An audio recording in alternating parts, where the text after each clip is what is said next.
If you didn't have legs, that's a statement I think to myself a lot. I mean, what I really mean is, how would it feel if you couldn't walk? Because there are people who have legs, but it's what they'd call a sinking ship with no lifeboat. A friend of mine, Amanda, she once told me that her dad lost his legs in a freak accident at work. I remember the day it happened, actually. She was crying uncontrollably in the hallway. Now, being that I didn't have any experience in workplace accidents, I wasn't sure if I should have consoled her or sent an upset message to the company. I don't know, find an infographic about workplace accidents. I wanted to be careful about how I approached this, right? My friend was in a very vulnerable state right now, and their dad, for better or for worse, was in critical condition. And then someone else came up to her. "Why are you crying?" "My dad's in the hospital." "What happened?" "He got caught in the machinery. He might not be able to walk again." "Oh, cool." "What?" The kid then proceeded to explain that Amanda's dad losing his legs was actually a good thing, because within 2 years, prosthetic legs were going to be replaced with bionic parts. When I asked about health insurance, he got really angry and said that Amanda's dad shouldn't have worked in the factory if he didn't want his legs to get crushed. Amanda was still crying. Probably harder, actually. So I called that guy an idiot for her, and she stopped crying.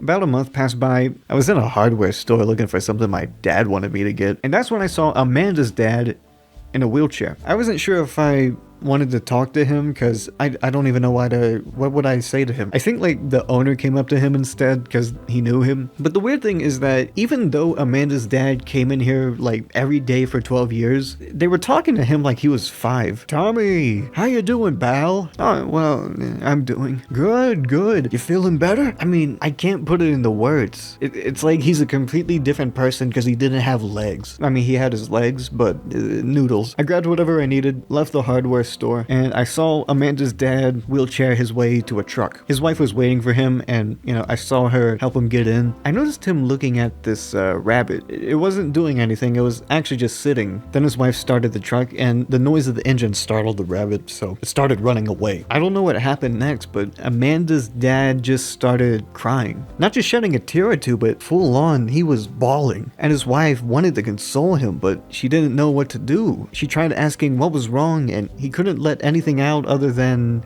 just kept crying. Then she saw me and she jolted and drove as fast as possible without anyone seeing what had happened. I kind of blocked out the memory of what I saw pretty quickly. Instead, I went home and I played this game. And it didn't make my day better, but it made my day go by. And that's really what I wanted to happen at that point. And when I went to bed that night, I was just thinking of swimming for some reason.